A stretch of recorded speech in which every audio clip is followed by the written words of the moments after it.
Good afternoon. Welcome back to my channel. My name is Katie, if you are new here, and I am a certified naturalist. So today I'm going to be identifying as many species as I can for the next hour, using only this book as my reference material. So I'm just in a little corner of my yard, and I'm going to be looking within this patch for all of my specimens. So the time is 3:22. And I'm going to go ahead and get started. So the most abundant plant that I'm seeing is this grass.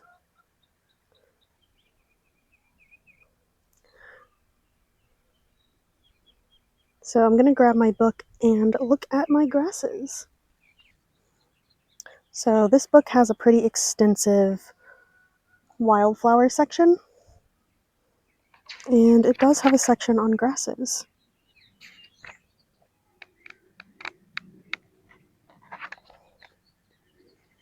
So immediately I've turned to the grasses page, and immediately I'm seeing Kentucky bluegrass, which I have identified before, and I know that I've identified it because I put a little mark in my book to let myself know that I've seen that species. So it says, leaves ribbon-like in tufts and scattered on stem, spikelets in open branching clusters atop wiry stems, plants sod-forming. So the only thing that is differing between my specimen and the photo in the book is that the photo in the book has opposite leaves growing out of the stem, and this specimen doesn't have any leaves. So I'm gonna go see if I can find one with leaves or find a grass that more closely resembles this one. There is Johnson grass, but again, it doesn't have the leaves. Okay, so I did find one that has a leaf on it, and I feel like it very closely resembles the photo, the illustration in the book. So I do think that this is Kentucky bluegrass. And this is probably the most prominent plant that I can see in my immediate area, just in the turf around me. It's very prominent. So Kentucky bluegrass. So this is a species that I know is not in the book because I already know this species and I've tried to identify it. And it's not in there. This is field madder. So it's really small. It's got umbulate. I can't remember what that's called. When the leaves go around, whorled. I think it's whorled leaves. And then the flowers come out. So you can see how the leaves go all the way around the stem from the one node. And then the flowers are teeny tiny little purple flowers with 4 petals. So you can see how tiny these are. They're everywhere and they're so beautiful. So this is a really good one you can look out for. Doing this kind of exercise just helps remind you that there's more to yards than just grass. And these are really common, very tiny, and easy to miss if you're not looking for them. But they're very beautiful. And like I said, this one's not in the book, so it's not technically an identification from the book, but I just already know it, so I wanted to show that to you. So I'm sitting here in front of another specimen. So I have no idea what this plant is. And because I don't know what it could be, I have no starting point in terms of where to begin looking in my book. This plant has yellow flowers, so I guess that's a starting point. The leaves are opposite, and they have very obvious striations. They seem pointier at the top, rounder at the bottom. I don't know the technical word, but the buds, so where the flower heads will be, is just all in one big clump.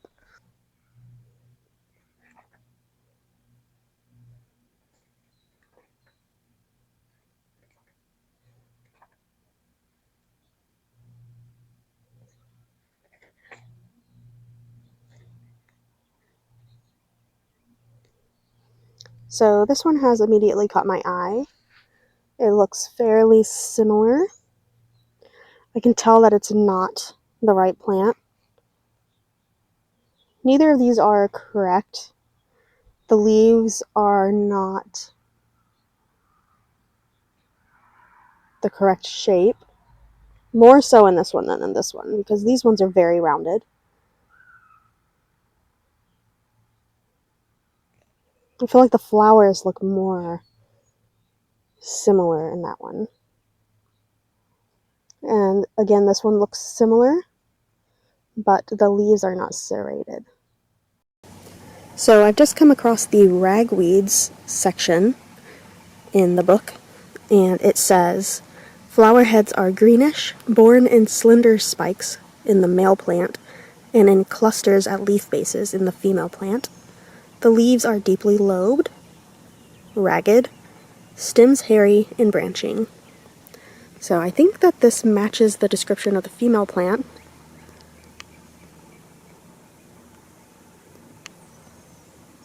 The buds seem to be at the base of leaves. The stem is definitely hairy. The leaves are deeply lobed.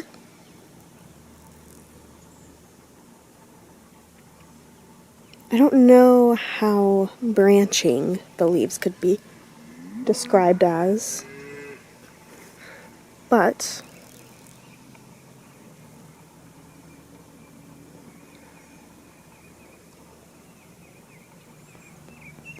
I don't know. I just don't know. Maybe whatever it is in the ragweed family, or possibly the mustard family.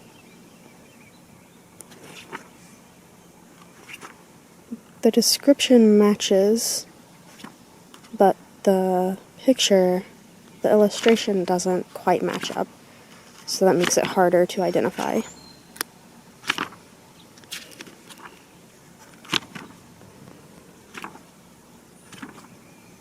Oh, I do have this.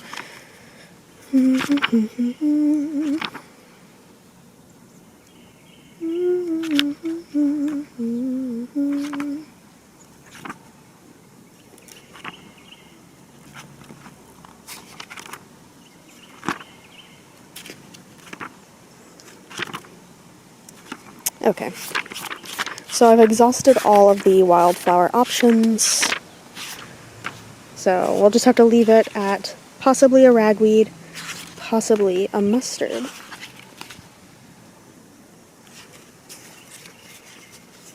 Let's compare notes. Where are the mustards?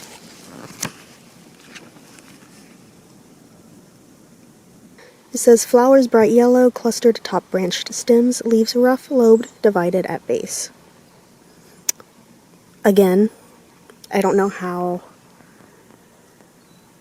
branched these leaves are. Oh. Hi, cow.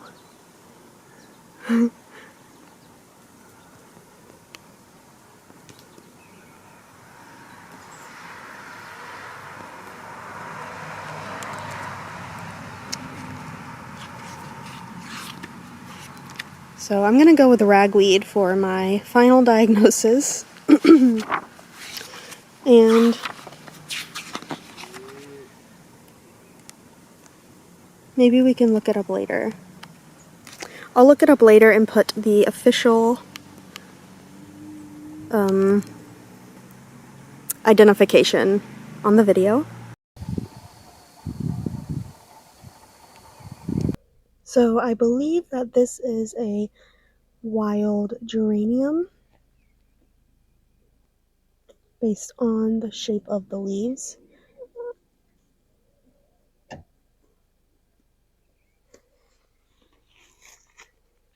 In the book, we only have wild geranium, and this does not match. The leaves in the book do not match the leaves of the plant.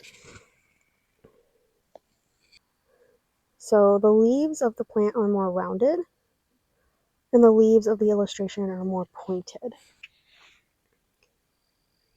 Right here, I've got a very small and sad looking nettle. I assume it's a red dead nettle.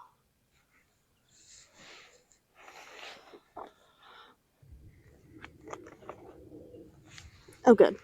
So I found a separate section on dead nettles in the book. So here's henbit, which we do also have, but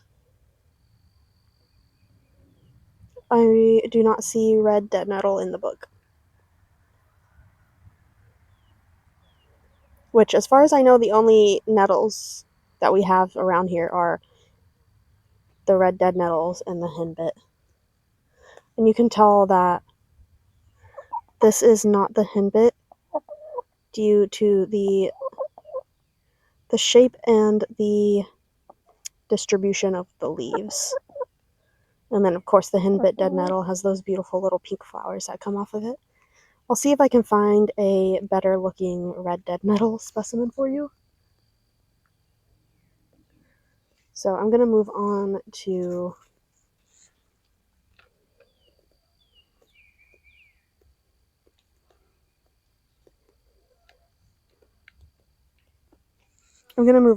another portion of lawn. And the chickens have followed me over here to eat all of my specimens. I hear a woodpecker in the woodland, and also I've been hearing a barred owl every day for the past couple of weeks. So this is a plant that I know quite well. It's not focusing, but it is a fleabane. This is a plant that I know quite well. It's a fleabane. I believe this is Philadelphia fleabane.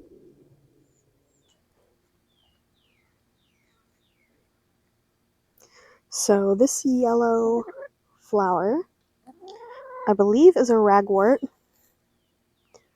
The only ragwort that is in the book is the golden ragwort, which says, flower heads are golden yellow, loosely clustered atop upright stem, leaves lance-shaped and lobed along stem, or heart-shaped and long-stalked at base of plant. Often reddish below, which I do see. It's hard to see, but at the very base of the plant, around there, there's some reddish coloring. And that's it. It says habitat is moist woods, meadows, and swamps. It's in bloom between April and July. So, yeah. I'm fairly confident with that. It says groundsels have a long history of medicinal use. Golden ragwort, for example, is also known as squawweed because it was used to ease the pain of childbirth. So I did look this one up, and my phone is calling it butterweed, which is another common name for crestleaf groundsel, but the scientific name is not the same. So what I'm finding and what I've known this plant as before is the Pachyera glabella. So groundsels.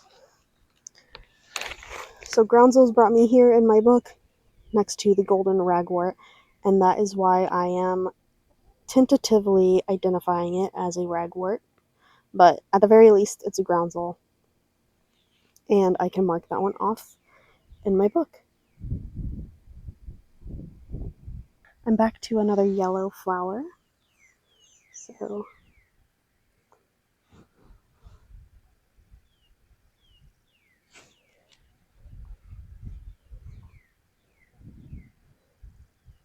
this is the specimen.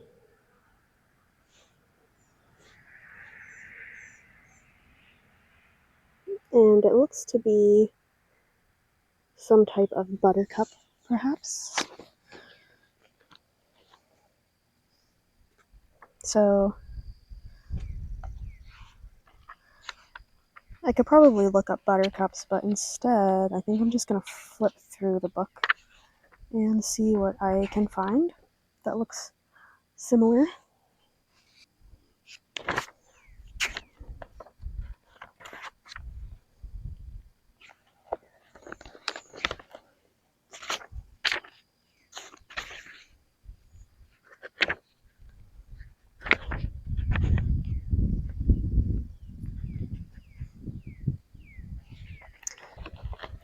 So I do see American globe flower that looks similar. Flowers greenish yellow, cup-shaped, scattered on plants. Leaves sharply segmented and toothed.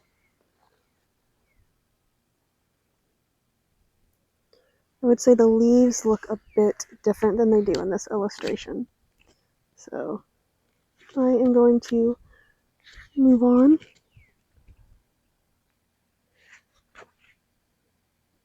Here's some buttercups. So we have prairie buttercup, swamp buttercup, tall buttercup, which looks the most similar. Here's the specimen next to the illustration. These are the leaves. Flowers waxy bright yellow or white on slender branched stems, leaves divided into 5 to 7 toothed leaflets. Yeah, I think I'm going to go with tall buttercup. Habitat: meadows, fields, roadsides. In bloom May to September.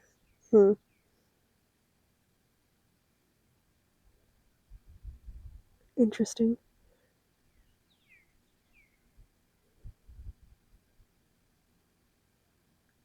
So this one is in bloom from April to June.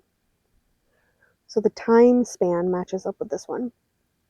Flowers bright yellow with 5 petals, much larger than sepals. Where are the sepals? Stems usually sprawling, leaves divided into 3 stalked leaflets.